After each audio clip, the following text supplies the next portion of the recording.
Sou nordestino, nascido em Sergipe, na cidade de Porto da Folha, mais precisamente na Ilha do Ouro, que é o ponto mais bonito de toda aquela região do São Francisco. Nasci na Ilha do Ouro e aos 8 anos meus pais vieram morar em Propiá. Por uma razão muito simples. Meu pai entendia que o estudo seria a saída para todos nós, né? Já havia um irmão morando em Propiá, o João Ulisses, né? E isso estimulou a vinda da família com os outros filhos, né? E em Propiá estudamos o curso primário. Eu já comecei o curso primário com 11 anos de idade. É claro que na cidade interiorana, você tinha escolas, mas ainda precárias, né? Você já conhecia as primeiras letras, ou como diziam na linguagem popular, já tinha desasnado, ou seja, já perdia aquela burrice de nascimento. E aí eu passo a viver em Aracaju, ou em Propiá, e daí para frente fiz o primário, no ginásio diocesano de Propiá. Naquela época o bispo Dom José Brandão de Castro era o bispo da diocese de Propiá, e eu registro que ele foi uma pessoa muito importante na minha vida, na vida da minha família, porque ele disponibilizava bolsas de estudo para mim e para um outro irmão mais velho do que eu, que quando, ainda em Propiá, houve o falecimento de 2 criaturas maravilhosas, que eram meu pai e minha mãe. Nós ficamos órfãos. Eu fiquei com 16 anos, um irmão mais velho tinha 19 anos, e tinha uma moça, a mais nova, que tinha em torno de 13 anos. Nesse período nós vivíamos em Propiá e estudávamos, trabalhávamos pelo dia, e estudávamos pela noite, até que um dia tivemos que vir morar em Aracaju, porque o João Ulisses, que era o pioneiro dessa caminhada, era funcionário do Banco do Nordeste, já a essa altura, e estava morando em Aracaju. Ele sempre nos orientava, principalmente para estudarmos. Olha, a saída é estudar, não há outro caminho. Nós que somos pobres, não temos influência política, não podemos ter emprego a não ser pelo concurso público, então vamos estudar. Na época eu fiz concurso para o Banco do Nordeste, fui aprovado, e daí para frente eu vim morar em Aracaju, porque concluído o ginásio em Propiá, eu queria estudar a nível superior. O senhor fez o concurso do Banco do Nordeste ainda estudando o 2º grau, ginásio? Sim, eu estava concluindo a 4ª série. Foi uma coisa que chamou muita atenção, porque eu não tinha nem o 1º grau completo, o primário completo, aliás, o ginasial completo, estava cursando a 4ª série, quando passei nesse concurso. Era um concurso muito concorrido e deixei muita gente para trás. Me lembro como hoje que havia uma redação que era o bicho-papão, a quem reprovava. E o tema da redação era: quem perde a honra por negócio, perde o negócio e a honra. Eu tinha lido muito um livro de Donivaldo Monte, que foi bispo auxiliar de Aracaju e foi morar em Natal e escreveu um livro, Formação do Caráter. E isso me ajudou bastante, porque o tema tinha muito a ver com a leitura do que tinha sido posto nesse livro. E, para completar, era elaborar uma carta a um amigo, aconselhando a fazer concurso do Banco do Nordeste, dizendo os motivos pelos quais o amigo deveria fazer o concurso. Bom, aprovado nesse concurso, as coisas começaram a melhorar, porque ser funcionário do Banco do Nordeste naquela época, que era equiparado ao Banco do Brasil, né?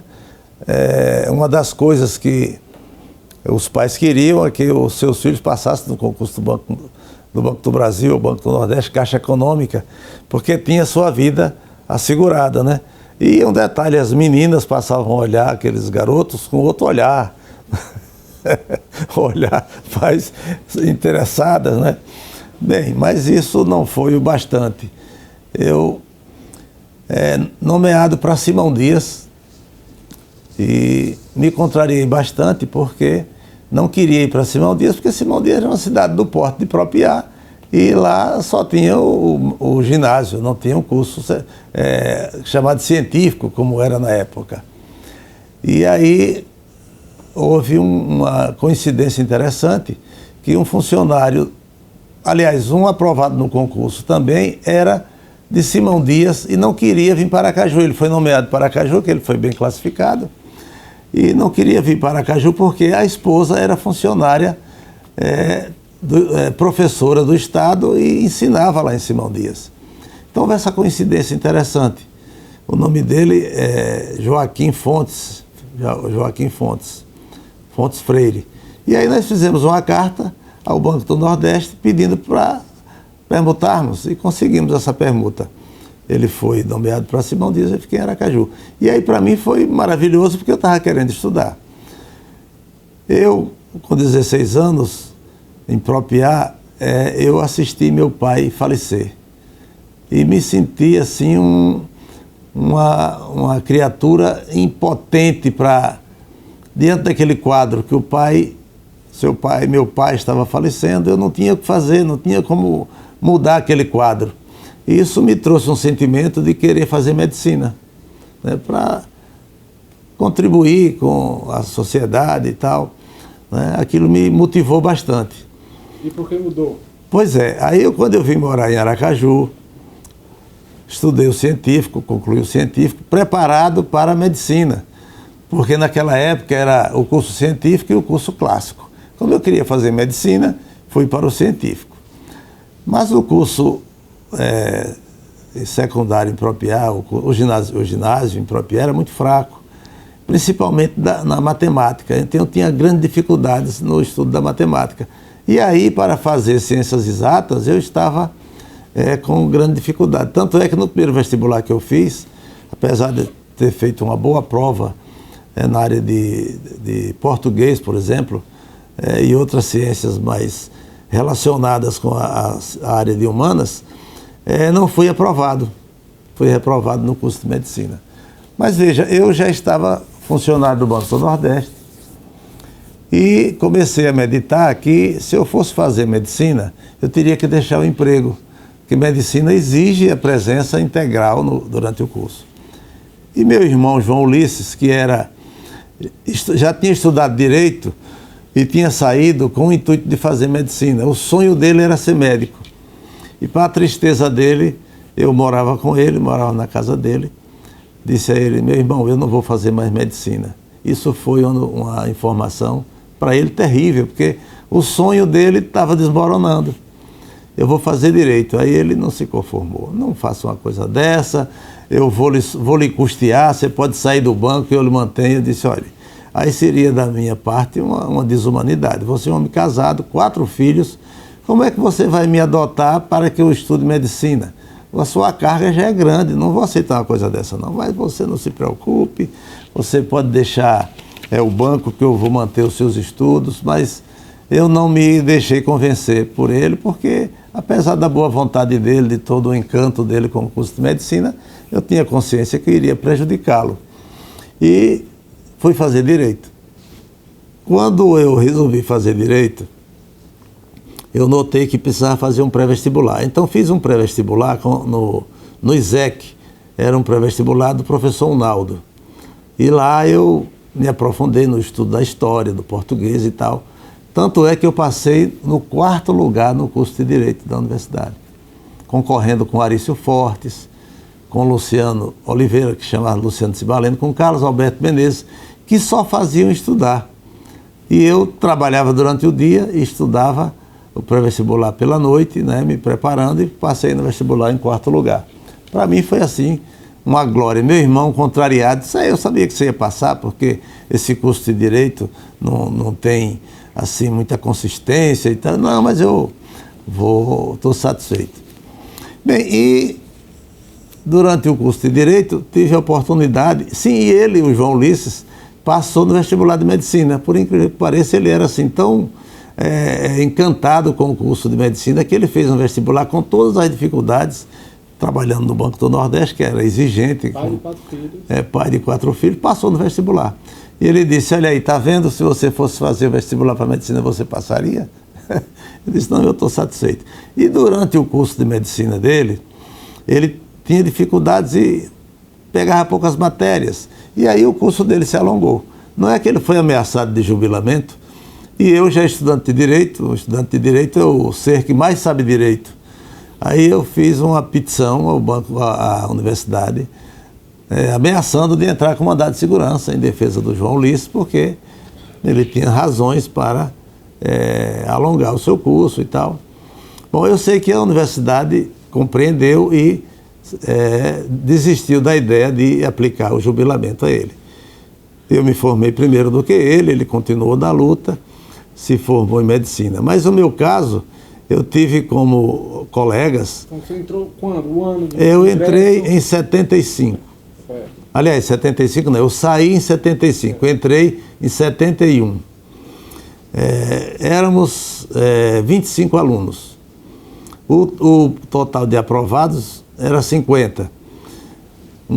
Uma turma entrava no primeiro semestre e a outra entrava no segundo. 25. Então eu tive colegas como que não chegaram a todos se formarem juntos, né? Que alguns foram ficando no decorrer da jornada. Mas tive com Arício Fortes, que hoje é advogado do Banco Central, Dioclésio, que é da Assembleia Legislativa, tive como colega de vestibular Luciano Oliveira, que foi depois de estudar aqui, esteve na França, foi funcionário da Fundação Joaquim Nabuco, Levi era o mais idoso da turma. Esse exerceu advocacia durante algum tempo. Napoleão era assim, uma figura engraçada, que ele gostava muito de farrear, né? Aí disse que certa vez ele falou assim para o professor: professor, feliz é o leito, feliz é o rio que faz o curso sem sair do leito. Quer dizer, ele, como vinha estudar toda manhã, ele gostava de uma farrinha e tal, vinha meio ressacado, né? Aí tivemos mais Nilton Vieira Lima, Ana Maria Paiva, Amélia, eram poucas mulheres. Rosângela, que é funcionária da DESO, ainda é funcionária da DESO, Gilson Gama Monteiro, que é procurador da União. Quem foi mais, meu Deus? Que eu me lembro, os que da turma que concluíram o curso, só fomos 12, né? Os outros vieram se aproximando, porque eles já eram de outras turmas e vinham se somando a gente. E os professores que a gente guarda assim como boas lembranças, Antônio Góes foi meu professor de Direito Civil, Direito de Família. Tivemos José Bonifácio Fortes, o próprio Carlos Brito. Tivemos também como professor Balduino Ramalho, professor de Processo Civil, Cabral Machado, Jussara Leal, tivemos também Eduardo Cabral, auxiliadora, que era da Receita Federal, dava a matéria. Tivemos Fernando Lins, ensinando o SPB, né? Parece que a matéria parece-me que era o SPB na época. Um era do secundário e outro do curso superior. Organização Social e Política, salvo engano. Então, desses 25 que entraram, 12 chegaram a finalizar o curso. E aí, na formatura, tivemos um caso inédito. E o que foi esse caso inédito? Eu namorava com Maria do Carmo, que eu fiquei em Aracaju para estudar, e ela veio de Simão Dias para estudar. Quer dizer, a coincidência de uma pessoa que ia para Simão Dias e não foi, e a outra que estava em Simão Dias e para Aracaju. E então nós nos casamos em 75, em 8 de dezembro de 1975, a data dos cursos consagrados a Nossa Senhora da Conceição e do curso de Direito, né? E aí a formatura ia ser naquele dia, e eu tinha me comprometido com minha sogra, Dona Zilda, que me casaria só depois que me formasse. E aí quis cumprir a regra, a promessa. Então, na discussão com o grupo que estava se formando, disseram: e agora, Edson, como é que a gente vai fazer? Você vai se casar no mesmo dia da formatura. A gente tem que escolher para onde é que a gente vai. E a gente não quer perder seu casamento, você não pode deixar de se formar.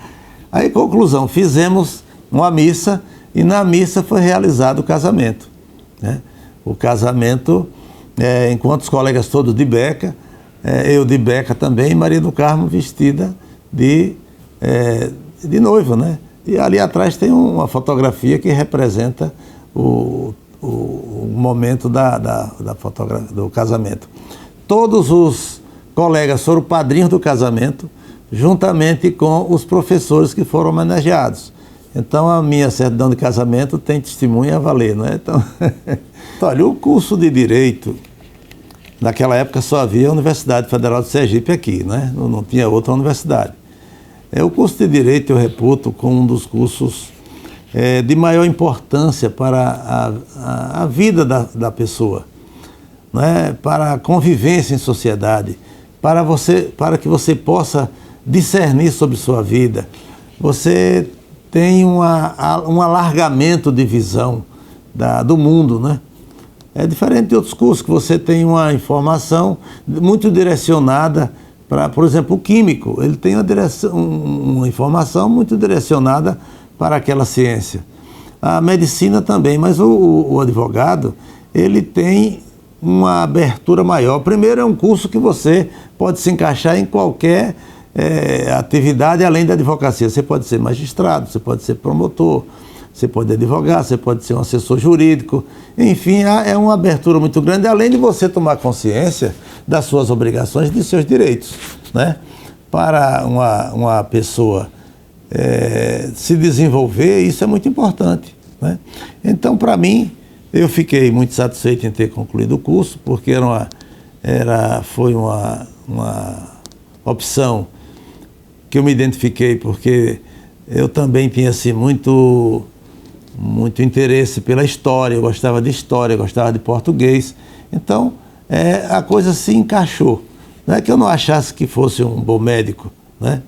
Porque essa expectativa de servir a comunidade como médico também agora passou a expectativa de servir como advogado, né? O advogado também presta o seu serviço à comunidade. Tanto é que, para a ciência médica, o cidadão é um paciente. E para o juiz, para o magistrado, aquele que delinquiu é também um paciente. Então, nós estávamos trabalhando em algum lugar com um ponto comum.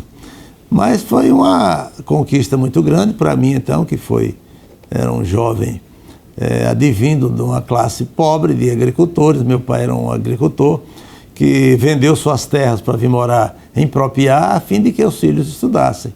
Então, concluir o curso de Direito foi uma conquista maravilhosa, uma conquista retumbante. Bem, então, depois dessa formatura, eu continuava no Banco do Nordeste, mas como funcionário comum, né? Mas já trabalhando no núcleo jurídico do banco. Eu fazia o apoio do núcleo, né? Mas vivenciando todo o tramitado, os processos e tudo mais. Então eu vivia naquela atividade de apoio ali aos advogados, e isso foi muito bom porque eu comecei a conhecer a parte prática do direito. E até que um dia, logo após o curso, o banco abriu uma seleção interna para advogados. E eu concorri, fiz um trabalho. Qual era o modelo de escolha? Fazer um trabalho escrito. Esse trabalho seria julgado, e depois, em seguida, você tinha uma prova oral, em que o chefe do serviço jurídico ia lhe ouvir, sabia as suas aptidões e tudo mais. Então, eu passei, daí para frente, a integrar o quadro de advogados do Banco do Nordeste. De início, eu queria ficar em Aracaju. Mas o que ocorreu? A cidade de Aracaju não tinha vaga, a agência só tinha 2 vagas de advogado e estavam preenchidas. Mas para mim, o importante era ficar em Aracaju, porque minha família estava aqui, a família de minha esposa também estava aqui, não tinha interesse em sair. Mas foi acenada com a possibilidade de eu ir para Salvador. E eu resisti até um certo tempo e tal, porque naquela ocasião que eu me formei, nós criamos uma empresa de advogados. Era a Decide Assessoria Jurídica. A Decide, que hoje é imobiliária, foi anteriormente de assessoria jurídica. Éramos 3, Zé Dantas, que é falecido, José Carlos Oliveira, que é procurador, e eu. Então começamos essa empresa de assessoria jurídica. Quando eu passei no concurso do banco, o banco não quis me deixar aqui, além de outras coisas, porque eu tinha essa atividade paralela e o banco tinha ciúmes dos seus advogados, queriam só para ele.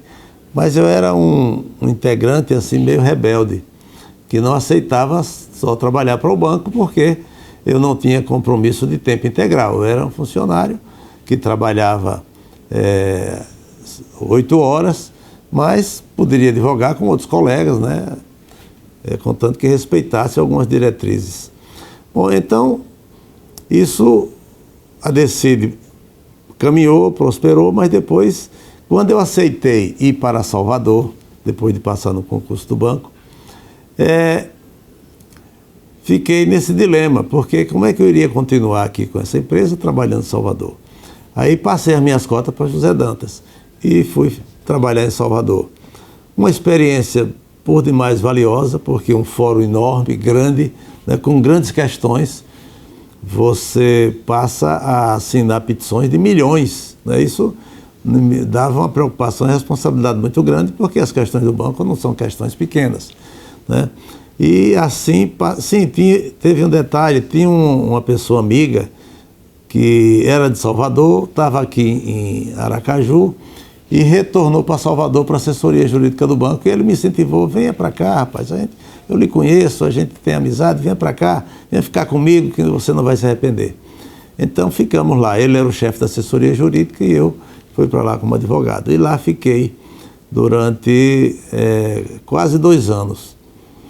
Até que um dia pude retornar, né? Tenho uma filha que é baiana, Luciana Canda, que hoje está na presidência do Detran. Ela nasceu em Salvador. Tanto é que ela se diz assim, orgulhosa: eu sou soteropolitana. Então, depois disso, voltei para Aracaju. Aqui fui, tempos depois, chefiar o serviço jurídico do banco. Esse serviço jurídico, ele cobria parte do estado da Bahia, Sergipe, o estado de Sergipe inteiro, e o de Alagoas.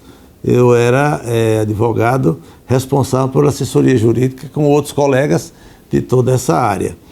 E aí fiquei, né, durante essa trajetória como advogado, até que me aposentei.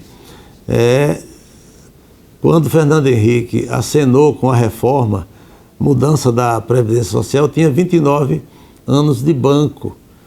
E aí eu disse: e agora? Será que essa reforma vai me alcançar? Então eu fui verificar que eu tinha servido o Exército. E eu tinha exatamente 11 meses de previdência por conta de, naquele tempo, que era o tempo da Revolução e tal, esse tempo de Exército contava para a previdência. Então eu aproveitei esse tempo, somei com alguns meses que eu tinha já 29 e poucos meses e me aposentei a partir daí. Bem, quando eu me aposentei, eu já tinha experiência não só de banco, de assessor jurídico, como advogado, e também do fórum em geral, porque eu tinha um escritório de advocacia, né? E aí eu disse: eu vou agora me instalar como advogado sem qualquer vínculo empregatício. E vou escolher as causas que eu vou fazer.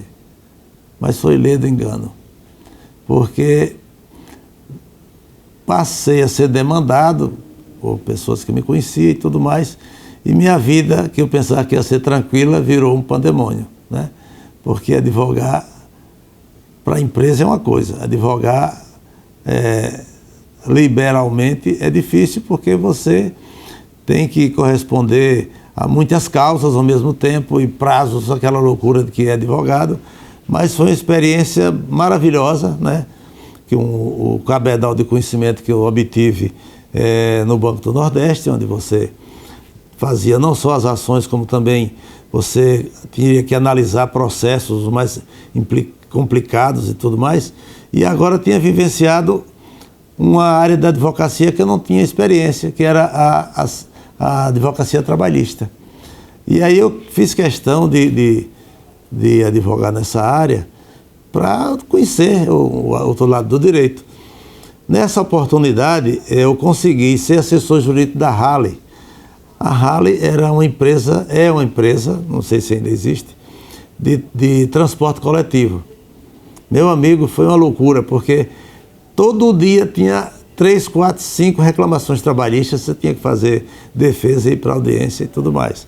Mas foi uma experiência válida, porque o direito do trabalho é um direito que tem muito a ver com o direito processual, e depois que você adquire alguns detalhamentos da justiça do trabalho, aí quem sabe processo civil, quem já está acostumado a estudar, vai embora. Então eu tive uma certa facilidade na área trabalhista, né? E fiquei trabalhando mais de 10 anos na Halley.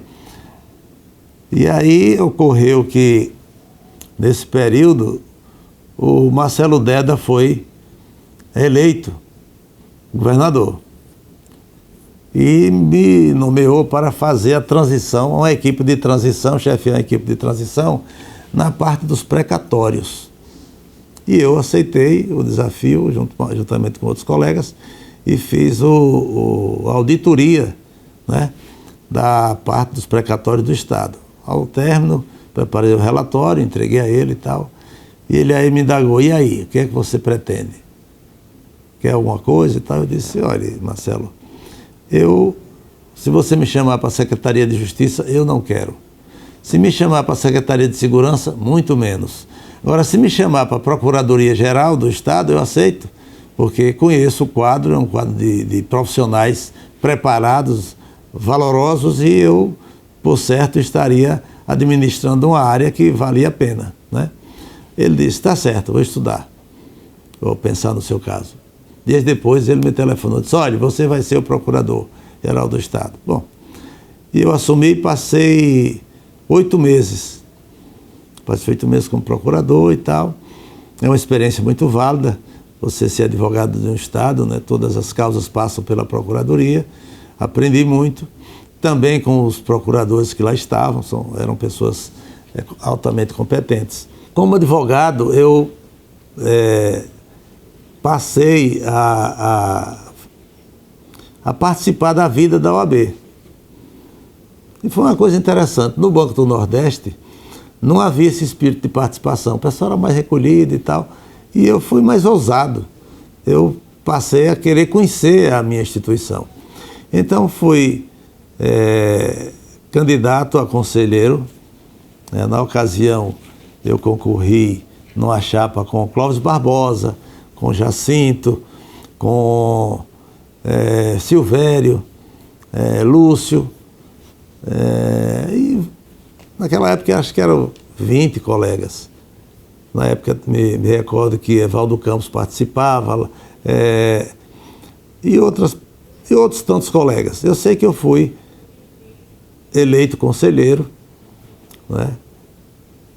Fui reeleito algumas vezes conselheiro seccional, fui secretário-geral da OAB,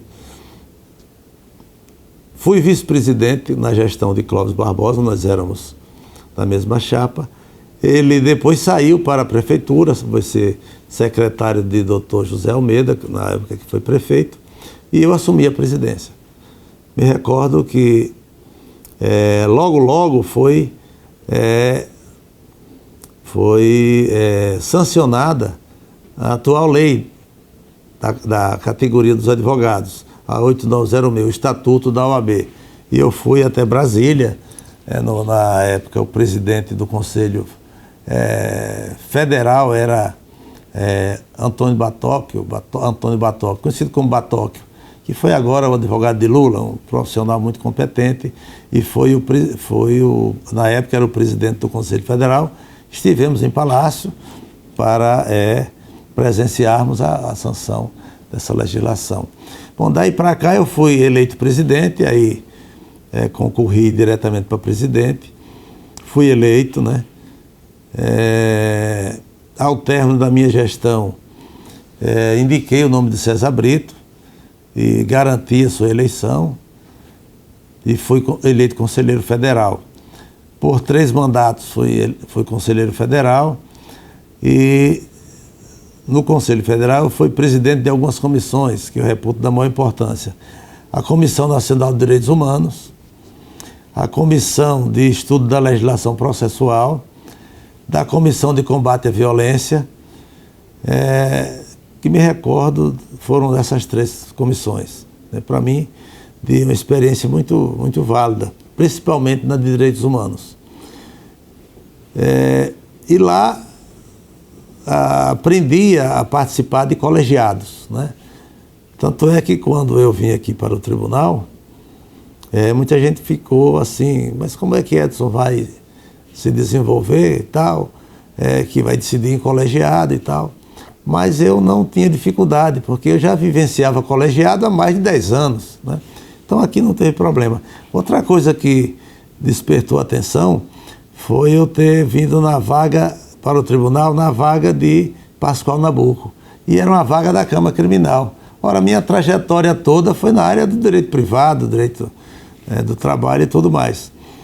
Mas o que é que ocorreu? Como eu tinha uma vivência muito grande na área de direitos humanos, estava envolvido diretamente com o direito criminal. E para mim não teve dificuldade, né? Claro que a boa assessoria ajuda bastante e tal. Mas antes de chegar aí, eu enfrentei a disputa do 5º. Eu era então, como estava dizendo, era Procurador-Geral de Justiça. E surgiu... Do Estado, Procurador-Geral do Estado. Do Estado, digo melhor. Então surgiu uma vaga no tribunal, a vaga de Pascoal Nabuco. E aí eu vou concorrer. Estou advogado, estou com todos os requisitos e prerrogativas, vou participar. Então, em agosto, me recordo como hoje, apresentei a minha carta de exoneração ao governador e me inscrevi nessa concorrência. Na ocasião eram 16. Foi uma disputa ferrenha, com muita gente boa participando. E aí participava Emília Correia, Aida Campos, Ginaldo, Rosa Dias. É Ginaldo o nome dele? Parece que é Ginaldo, né? É um nome parecido. Eu sei que é Rosa Dias. José Alvino, Eduardo Macedo, Álvaro Fraga, que me lembro, esses estavam participando. Então éramos 16. E aí ocorreu uma situação embaraçadora para essa concorrência. Estava na OAB, presidente da OAB, o doutor Henrique Clay, que foi também participante da OAB na minha época.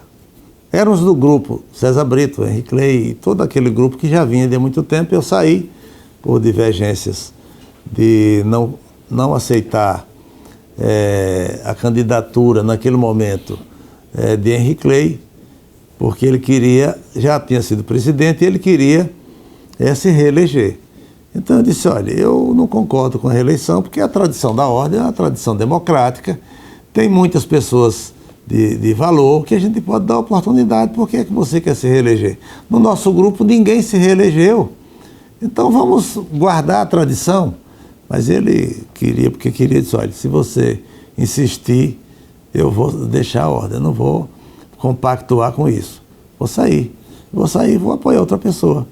E foi o que deu. Eu saí, fui apoiar a Aida Campos, que era minha candidata a presidente, uma pessoa digna, pessoa com experiência, já tinha sido da Comissão de Direitos Humanos, vice-presidente, secretária, tudo, só faltava ser presidente, então por que não dar a oportunidade a ela? Mas não logrei êxito com a candidatura de Aida e fiquei fora da ordem. E isso criou um certo estremecimento com o César e com o Henrique Clay. Quando eu me candidatei, me parece que eles disseram, agora vamos tirar o couro dele. A primeira coisa que fizeram foi alterar o estatuto da OAB, o regimento da OAB, onde você tinha o critério de eleição de escolha do mais votado. Podia ter 200 votos. Se eu tivesse 60, o outro tivesse 40, ou eu 51, o outro 49, claro que seria eu escolhido a pessoa para ser indicado para a OAB, né? A eleição era sempre dos 6 mais votados. Mas houve uma reforma no regimento interno estabelecendo o critério de que só podia ser escolhido para constar da chapa quem obtivesse 50% mais um dos votos. E aí, o quórum era dos advogados que estivessem em dia com suas obrigações. O que ocorreu? Ninguém conseguia atingir 50% mais um, né? Porque a eleição da OAB, o voto não é obrigatório, né? E aí muita gente não vai votar, né? Muita gente está inadimplente e tal, muito embora o quórum seja dos adimplentes. Bom, aí ocorreu a primeira votação. Segundo a apuração lá da mesa, não obtive 51%, 50% mais um, não obtive, nem os 51%. E aí não havia como abrir as urnas. E eu entendia que ela deveria ser aberta para saber cada candidato quantos votos teve. E aí essa questão criou muitos embaraços, né? Um boletim de urna, sim, as urnas foram lacradas, não foram abertas, e foi encaminhada para o TRE. E lá, um boletim de urna foi expelido pela urna, né? E o presidente da época se apropriou do boletim. E eu entendi naquela época que ele não podia fazer isso, ele tinha que chamar todo mundo e fazer uma reunião, mostrar que houve um acidente e tal. Mas não, ele ficou, não disse nada a ninguém. Como eu tomei conhecimento, eu passei a cobrar, né, dele uma posição. Isso gerou também uns descontentamentos com a direção da OAB e tal. Mas aí fomos para o segundo escrutínio. O segundo escrutínio, houve uma campanha deliberada da não participação. Mais uma vez, não se obteve os 50% mais um. Bom, isso para formar a lista sextupla? Para formar a lista sextupla. E aí o que é que ocorre? Eu verifiquei que era impossível. E o que era que eu imaginava? Que a direção do Conselho estava querendo que a eleição, que naquela época era aberta para todos os advogados votarem, né, que não se realizasse dessa forma, por falta de possibilidade de não atingir o quórum mínimo, levar para o Conselho. E aí eu estaria certamente perdido, porque o Conselho ia escolher quem a direção quisesse. E eu aí me vi obrigado a ir à Justiça para tirar esse quórum, que era impossível. E o que é que ocorreu? Esse quórum foi criado depois que a eleição já estava em curso, né? Quando o tribunal comunicou a ordem, a vaga da OAB, aliás, a vaga de desembargador, que era o candidato da OAB, aí já tinha se estabelecido o momento que a eleição tinha começado. Já não podia mais se alterar as regras do jogo, e eles alteraram. Então, com base nisso, eu fui à Justiça Federal, porque a OAB é um órgão federal, e lá a doutora deu uma liminar, né? Esqueci o nome da doutora agora. Thelma, doutora Thelma, deu uma liminar, mandando retirar o quórum e fazer a eleição. Bom, aí a eleição foi realizada sem o quórum, aí não deu para ninguém. Eu era majoritariamente escolhido pelos colegas advogados. Num universo de 800 votos, eu tive 600 sufrágios em meu favor. Aí, disparadamente, eu fui o primeiro lugar, porque a disputa grande era o primeiro lugar porque a OAB, na ocasião, pressionou o presidente, ou melhor, o governador, para que se nomeasse o primeiro lugar escolhido pelos advogados. E aí veio o ofício, 30 dias depois veio o ofício para o tribunal, e o tribunal, por unanimidade, me escolheu, foi levado ao governador, e o governador escolheu o mais votado, que seria eu. E aí travou-se uma questão, porque ele era meu cunhado, e que por isso não podia me nomear, que era nepotismo e tal. Só que esses que diziam isso revelavam um desconhecimento absoluto, porque o cargo de desembargador é um cargo político. E para chegar aqui você passa por 3 filtros, né?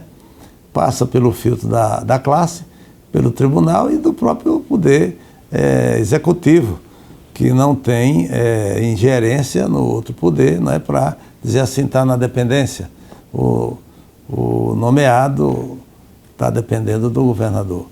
Mas isso foi superado, mas respondi a várias ações, inclusive do Ministério Público Federal, dizendo que eu era ímprobo, porque quando eu me candidatei, eu assinei uma declaração dizendo que não faria nepotismo.